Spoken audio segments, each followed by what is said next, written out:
Mas aí o país parou de crescer, o Brasil precisa crescer, né? E nós temos todas as condições de crescer. O que precisa fazer para crescer? Estabilidade política, né? Estabilidade política é indispensável. Competência política e quadros políticos. Né? Falta pouca coisa, você vê que é pouco, hein? Eu estava pensando que tu ia me dar uma resposta, investir aqui, investir ali. Mas não é muito mais complicado. Né? Aí vem o sujeito que não tem o que falar, o político de profissão, porque uma coisa é político, outra coisa é homem público. O político é esse que põe como profissão 2 pontos político. Pô, político não é profissão. O homem público é aquele que, muitas vezes, nós tivemos muitos no Brasil, quando deixou de exercer funções políticas, tem menos dinheiro do que tinha quando começou. Isso tem vários que estavam, desde o início da República, o Campos Salles, por exemplo, quando sai da presidência, ele estava numa pindaíba de fazer gosto, tal, porque ele fazia política, era senador, depois presidente da República, e não teve condições de cuidar das suas coisas, tal. Então, eu acho que isso esse é um problema que nós temos hoje. Nós não temos, quase que não temos homens públicos e estamos cheios de políticos. E a qualidade da representação política é muito ruim. E é claro que nós tivemos alguns problemas que as pessoas ficaram muito abaladas. O período do PT, primeiro teve o mensalão, né? O mensalão, comparado ao petrolão, é coisa de criança, tal. O mensalão era um pagamento mensal, que era a expressão do Roberto Jefferson, que à época era aliadíssimo do Lula.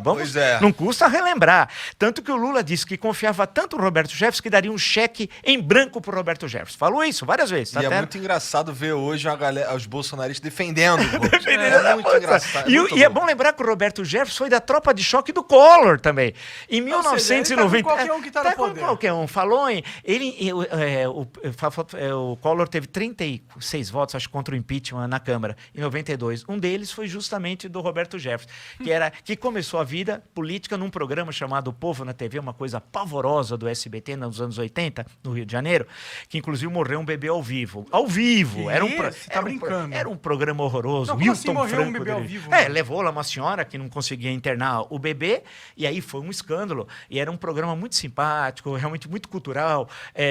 Tinha o Wagner Montes, era gente fina flor da intelectualidade. E aí, aquilo depois, o programa até acabou. Bem sarcástico, viu, galera? Agora, só pra vocês entenderem. Ele tem um sacado que é tão real que se você não avisar...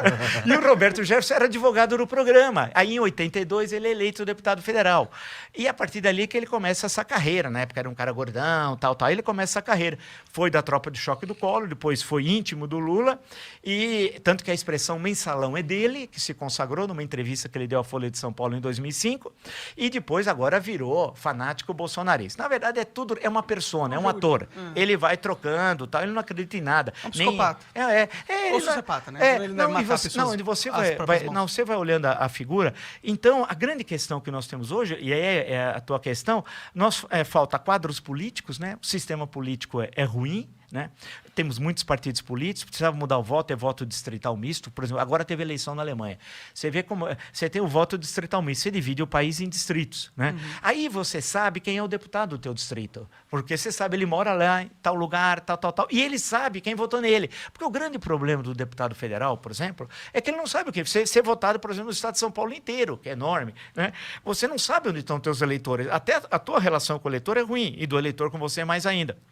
Então, nós precisamos mudar. É que quando a gente vai mudar, uma vez chegou até a ser aprovado o voto distrital, mas derrubaram no Supremo, isso na primeira década desse século. Então, tem essa questão que o sistema político amarra, porque sem a gente desamarrar esse nó, a gente não resolve os problemas econômicos. E alguns não são muito complexos, porque eles gostam sempre de falar em reformas. Toda hora estão falando em reforma. Ninguém sabe direito o que é reforma, mas eles falam reforma, porque reforma parece uma coisa difícil. Tem coisas que é da mera administração do governo.